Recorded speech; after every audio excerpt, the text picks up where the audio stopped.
നമസ്കാരം, എല്ലാ കുട്ടികൾക്കും ഗിരീഷ് സാറാണ്. +2 സെ റിസൾട്ട് വന്നു.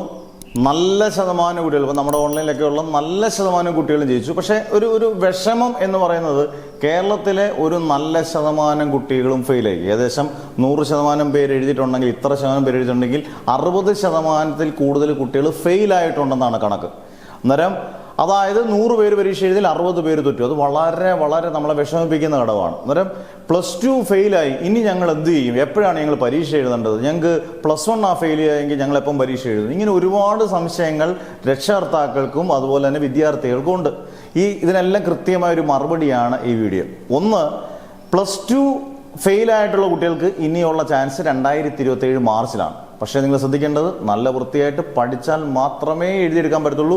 2027 എഴുതിയെടുത്തോണം. കാരണം ഞാൻ എപ്പോഴും പറയാറുള്ളതാണ്, 2028 മുതൽ പുത്തൻ സിലബസാണ്. പിന്നെ പുത്തൻ സിലബസിൽ നമുക്ക് ഒന്നും എഴുതിയെടുക്കുന്ന കാര്യമൊന്നും നടക്കത്തില്ല. കാരണം ഇതിൻ്റെ റൂൾസ് ആൻഡ് റെഗുലേഷൻസ് ഒക്കെ മാറും. അതുകൊണ്ട് കൃത്യമായി ക്ലാസ്സസ് ഒക്കെ കൃത്യമായിട്ട് കേൾക്കുന്ന കുട്ടികൾക്ക് മാത്രമേ ജയിക്കാൻ ചാൻസ് ഉള്ളൂ. 2027 മാർച്ചിലെ കാര്യമാണ് ഞാൻ പറഞ്ഞത്.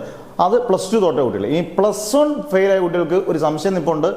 പക്ഷെ അത് +1 പോയ കുട്ടികൾക്ക് 2 ചാൻസാണ് പറയുന്നത്. ഒന്ന്, ഈ ചിലപ്പോൾ +1 ഇമ്പ്രൂവ്മെൻ്റ് പരീക്ഷ ഒക്ടോബർ പകുതി നടക്കുമ്പോൾ 3 വിഷയങ്ങൾ എഴുതാം എന്നുള്ളൊരു ഒരു നിയമം വന്നേക്കാം. ഒരു 90% ചിലപ്പോൾ വന്നേക്കാം. എന്തെങ്കിലും മാറ്റങ്ങളുണ്ടെങ്കിൽ ഞാൻ കൃത്യമായിട്ട് അറിയിക്കാം.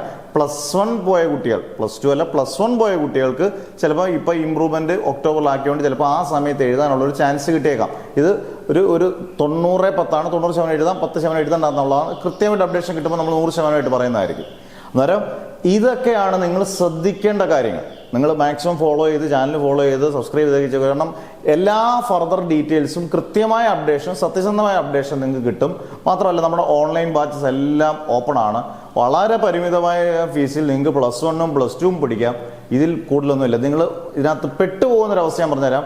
പലരും പറയും 1 മാസം കൊണ്ട് ഞങ്ങൾ ജയിപ്പിക്കാം, 2 മാസം കൊണ്ട് ജയിപ്പിക്കാം. ഇനി നമുക്ക് 7 മാസമോ അല്ലെങ്കിൽ 3 മാസം ഇമ്പ്രൂവ്മെൻറ്റും ഒക്കെ ഉണ്ട്. നല്ലപോലെ പഠിച്ച് ഹയർ സെക്കൻഡറിയുടെ പരീക്ഷ മാത്രം എഴുതുക, പബ്ലിക് എക്സാം എഴുതുക. അതിന് മാത്രമേ ഉള്ളൂ വാലിഡിറ്റി. ബാക്കിയുള്ളതിനൊന്നും ഈ പറയുന്ന വാലിഡിറ്റി ഒന്നുമില്ല. പലതും തട്ടിപ്പും കളിപ്പീരും ഒക്കെയാണ്. ഇത് സത്യമായ കാര്യമാണ്. നമ്മൾ കഷ്ടപ്പെട്ട് പഠിച്ച് ജയിച്ച് വേറെ വല്ല കോഴ്സൊക്കെ ചെയ്യാൻ പോയി വേറെ കോഴ്സിന് ഫ്യൂച്ചർ കോഴ്സൊക്കെ പോകുമ്പോഴായിരിക്കും ഈ സർട്ടിഫിക്കറ്റിന് വാലിഡിറ്റി ഇല്ലെന്ന് അറിയുന്നത്. ഒരു ഹയർ സെക്കൻഡറിയുടെ ബോർഡ് പരീക്ഷ മാത്രം എഴുതുക. എല്ലാവർക്കും നല്ല മാർക്ക് കിട്ടട്ടെ. നമ്മുടെ ഓൺലൈൻ ബാച്ച് ചേരാൻ താല്പര്യമുള്ളവരെല്ലാം നിങ്ങളുടെ പേര്, ഡിസ്ട്രിക്റ്റ്, വാട്സപ്പ് നമ്പർ, ഏതൊക്കെ സബ്ജക്റ്റ്, സയൻസ് ആയിക്കോട്ടെ, ഹ്യൂമാനിറ്റീസ് ആയിക്കോട്ടെ, കൊമേഴ്സ് ആയിക്കോട്ടെ ഇട്ടേക്കുക.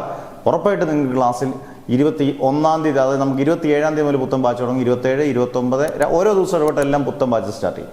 Okay, never ever give up.